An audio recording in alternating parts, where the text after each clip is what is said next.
믿음의 성도님들, 반갑습니다. 오늘 우리는 성경에서 어쩌면 가장 잘 알려져 있으면서도 동시에 가장 깊은 의미를 담고 있는 창세기 3장으로 함께 들어가 보려고 해요. 네. 아마 어릴 적부터 수없이 들어온 이야기일 거예요. 아담과 하와, 뱀, 그리고 선악과. 하지만 오늘 이 시간을 통해 그 익숙한 이야기 속에 감춰진 하나님의 거대한 구원 계획, 그 첫 그림을 함께 발견했으면 합니다. 네, 오늘 우리가 나눌 창세기 3장은요. 이게 단순히 인류 최초의 실수에 대한 기록이 아니에요. 모든 것이 무너져 내린 절망의 현장이지만 바로 그곳에서 모든 것을 회복하실 하나님의 약속이 시작되는 위대한 출발점이기도 하죠. 맞아요. 오늘 대화의 핵심 열쇠는 언약이라는 단어인데요. 하나님과 우리의 관계가 창조주와 피조물이라는 관계를 넘어 얼마나 인격적이고 깊은 약속으로 묶여 있는지를 살펴보는 시간이 될 겁니다. 맞아요. 언약이라는 말을 들으면 조금 딱딱하게 느껴질 수도 있지만 사실은 사랑의 약속 같은 거잖아요. 그렇죠. 하나님께서 먼저 손 내미시고 맺어주신 관계의 약속. 창세기 3장은 그 첫 약속이 깨어지는 이야기인 동시에 결코 포기하지 않으시는 하나님의 두 번째 약속, 바로 은혜 언약의 서막이 열리는 아주 극적인 장면입니다. 맞습니다. 그럼 그 비극과 희망이 교차하는 이야기 속으로 들어가 볼까요? 좋습니다. 이야기의 시작은 아주 평화로워 보이지만 그 이면에는 치밀한 영적 전쟁이 벌어지고 있어요. 창세기 3장 1절입니다. 그런데 뱀은 여호와 하나님이 지으신 들짐승 중에 가장 간교하니라. 여기서 등장하는 뱀, 즉 사탄의 첫 번째 말에 주목할 필요가 있어요. 하나님이 참으로 너희에게 동산 모든 나무의 열매를 먹지 말라 하시더냐? 이 질문이네요. 언뜻 들으면 그냥 확인하는 질문 같기도 한데요. 네, 그렇게 들리죠. 하나님이 금지하신 건 딱 하나였는데 사탄은 막 모든 걸 금지한 것처럼 교묘하게 비틀어서 질문하잖아요. 이게 왜 그렇게 위험한 첫 수였을까요? 아주 중요한 포인트를 보셨어요. 여기에 두 가지 교묘한 전략이 숨어 있죠. 첫째는 방금 말씀하신 대로 하나님의 풍성하심을 완전히 가려버리는 거예요. 아, 창세기 2장 16절을 보면 하나님은 동산 각종 나무의 열매는 네가 임의로 먹되 라고 하셨거든요. 온 세상을 선물로 주신 분인데 이 질문 하나로 하나님을 아주 인색하고 억압적인 분으로 만들어버리죠. 네네. 그리고 더 교활한 두 번째 전략이 있어요. 뱀이 하나님을 부르는 호칭을 한번 보세요. 그냥 하나님이라고만 불러요. 아, 그러네요. 성경을 보면 계속 여호와 하나님이라고 나오는데 뱀은 여호와를 쏙 빼놓고 말하는군요. 이게 어떤 의미가 있는 건가요? 엄청난 의미가 있어요. 여호와는 하나님께서 자기 백성과 언약을 맺으실 때 사용하시는 이름이에요. 아, 사랑과 신실함, 인격적인 관계를 나타내는 이름이죠. 그런데 그 이름을 빼버리면 하나님은 그냥 멀고 차가운 창조주, 그 층만 내세우는 입법자처럼 느껴지게 돼요. 관계를 먼저 이렇게 멀어지게 만들고 그 다음에 의심의 씨앗을 심는 거군요. 그렇죠. 마치 자녀가 사랑하는 아버지를 아버지라고 부르지 않고 그냥 아무개 씨라고 부르는 것과 같아요. 관계의 친밀감을 의도적으로 파괴하는 거죠. 정말 교활하네요. 이런 교묘한 질문에 하와가 대답하는데 이 대답 속에서 이미 마음이 흔들리는 게 다 보이는 것 같아요. 맞아요. 하와의 대답은 창세기 3장 2절과 3절에 나오는데 저자는 여기서 무려 6가지의 심각한 균열을 보여줘요. 이걸 하나하나 따져보면 죄가 우리 마음에 어떻게 파고드는지를 볼 수 있죠. 6가지나요? 네. 첫째, 하와는 동산 나무의 열매를 우리가 먹을 수 있으나 라고 말해요. 하나님은 동산 각종 나무라고 하시면서 풍성함을 강조하셨는데 각종이라는 단어를 빼버려요. 하나님의 은혜를 축소하는 거죠. 이미 서탄의 프레임에 넘어간 거네요. 하나님을 인색한 분으로 보기 시작한 거예요. 그렇죠. 둘째는 동산 중앙에 있는 나무라고 표현을 바꿔요. 성경은 동산 가운데라고 했는데 중앙이라는 인위적인 단어를 쓰면서 마치 그 나무가 에덴의 모든 것인 양 특별하게 부각시키는 거죠. 셋째는 나무의 본질적인 이름, 선악을 알게 하는 나무라는 이름은 쏙 빼고 그냥 나무 열매라고 해요. 죄의 본질을 흐리는 거예요. 그리고 네 번째 문제가 정말 심각한 것 같아요. 하와도 뱀처럼 여호와라는 이름을 빼고 그냥 하나님이라고 부르네요. 바로 그 지점이에요. 뱀과 똑같은 언어를 사용하기 시작했다는 건 영적으로 이미 뱀의 영향력 아래 들어갔다는 뜻이에요. 아, 마가복음 16장 17절을 보면 제자들이 내 이름으로 귀신을 쫓아내며 라고 하신 것처럼 여호와의 이름은 사탄을 대적할 수 있는 권세의 이름인데 그 이름을 스스로 포기하고 뱀과 동등한 위치에서 대화를 하고 있는 거예요. 권세를 잃어버렸군요. 그러고 나니 이제 자기 생각까지 덧붙이기 시작해요. 5번째 문제죠. 만지지도 말라. 하나님은 이런 말씀 하신 적이 없는데 말이죠. 이건 뭐랄까 율법주의의 시작이라고 볼 수 있어요. 하나님의 말씀을 더 엄격하게 지키는 것 같지만 사실은 그 마음속에 만져보고 싶다는 탐심이 자라나고 있다는 증거이기도 해요. 네. 그리고 마지막 6번째 가장 결정적인 왜곡이 나옵니다. 너희가 죽을까 하노라. 하나님은 반드시 죽으리라고 하셨는데 이것을 불확실한 추측으로 바꿔버렸어요. 이 순간 하와의 마음속에서 하나님의 말씀은 더 이상 절대적인 진리가 아니게 된 거죠. 와, 이렇게 분석해보니 정말 솔깃돋네요. 아주 작은 말의 변화에서 시작해서 결국 하나님의 말씀에 대한 권위 전체를 무너뜨리는 과정이군요. 맞습니다. 마음이 이렇게 흔들린 걸 본 사탄이 이제 결정타를 날리죠. 창세기 3장 4절과 5절에서 최초의 거짓 복음을 선포해요. 네. 너희가 결코 죽지 아니하리라.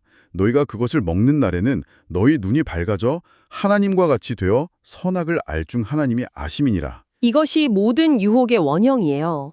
라틴어로 에리티 시큐테우스, 너희가 하나님처럼 될 것이다. 하나님처럼 될 것이다. 이게 무슨 뜻일까요? 단순히 지혜로워진다는 말이 아니에요. 피조물의 자리를 벗어나서 내 인생의 선과 악의 기준을 내가 정하겠다는 신적 자율성에 대한 욕망을 부추기는 거죠. 하나님은 너희가 당신처럼 될까봐 좋은 걸 숨겨두고 있는 거야. 사실은 하나님이 너희의 경쟁자야. 라며 사랑의 하나님을 질투많은 독재라로 둔갑시키는 거예요. 이 유혹은 지금 우리에게도 너무나 익숙한 속삭임 같아요. 네 인생의 주인은 너야. 네가 옳다고 생각하는 대로 살아. 바로 그거죠. 결국 이 유혹에 넘어가 6절에서 하와는 열매를 따먹고 함께 있던 남편 아담에게도 줘요. 여기서 요한일서 2장 16절 말씀이 그대로 이루어지는 것 같아요. 먹음직도 하고 또 보암직도 하고 지혜롭게 할 만큼 탐스럽기도 한 나무였죠. 여기서 우리가 놓치지 말아야 할 정말 중요한 인물이 바로 아담이에요. 성경은 아담이 함께 있었다고 말하죠. 네. 하나님의 말씀을 수호해야 할 대사장적 사명이 있었어요. 하지만 그는 침묵했고 방관했고 결국 죄에 동참했죠.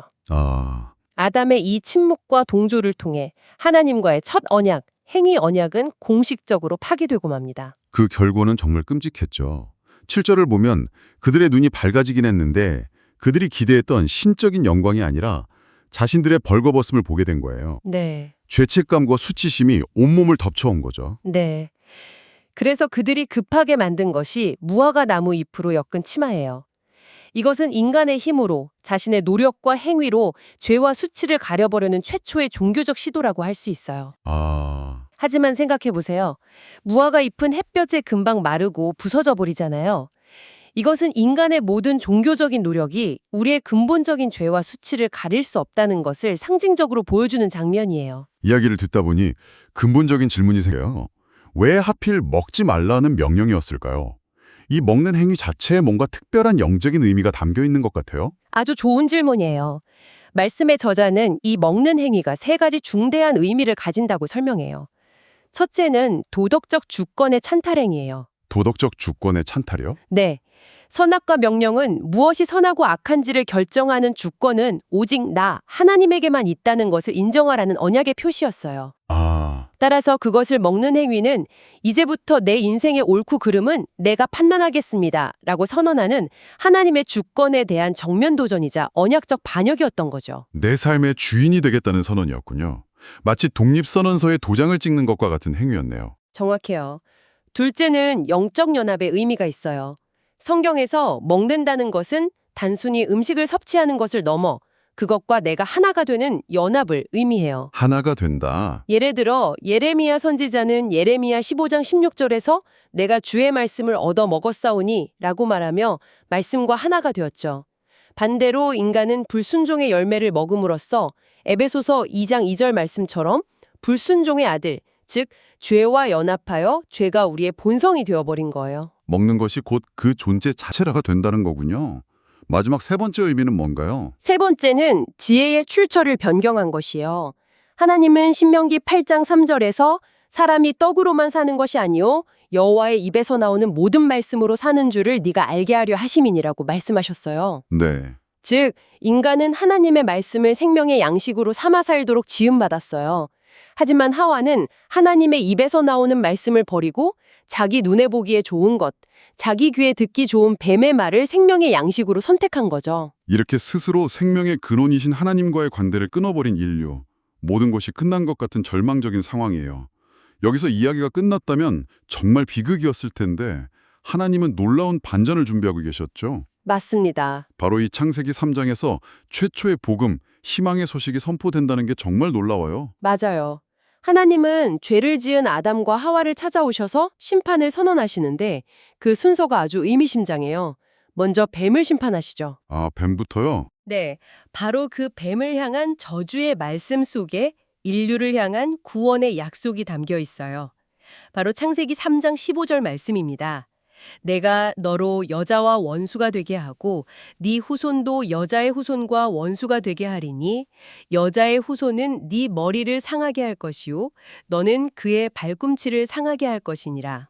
아, 신학자들은 이 구절을 원시복음, 즉 최초의 복음이라고 불러요. 여자의 후손. 이 표현이 정말 특별하게 들려요. 보통은 남자의 후손이라고 표현하잖아요. 네, 모든 인류는 아담의 후손으로 죄의 본성을 물려받게 되었어요. 하지만 여자의 후손은 죄의 유전 없이 오직 성령으로 잉태되어 오실 유일한 한 분을 가리키는 아주 특별한 예언이에요. 바로 우리 주 예수 그리스도이시군요. 네, 바로 예수님이죠. 이 예언은 장차 오실 예수님께서 십자가에서 사탄에게 발꿈치를 물리시는 고통을 당하시겠지만 부활을 통해 사탄의 머리, 즉 그의 결정적인 권세를 깨뜨리고 승리하실 것이라는 놀라운 구원의 약속입니다. 절망의 한복판에서 심판의 말씀 속에서 이런 구원의 약속을 주셨다는 게 정말 하나님의 은혜네요. 그렇죠. 그런데 하나님의 은혜는 여기서 그치지 않죠. 또 하나의 놀라운 장면이 22절에 나옵니다. 네, 창세기 3장 21절입니다. 여호와 하나님이 아담과 그의 아내를 위하여 가죽옷을 지어 입히시니라. 이 장면을 아까 그들이 만들었던 무화과 잎 치마와 비교해 보세요. 아, 인간이 만든 무화과 잎은 스스로의 수치를 가리기엔 너무나도 연약했죠. 하지만 하나님께서는 직접 그들을 위해 가죽옷을 만들어 입히세요. 가죽옷? 이건 무화과 잎과는 차원이 다른 이야기네요.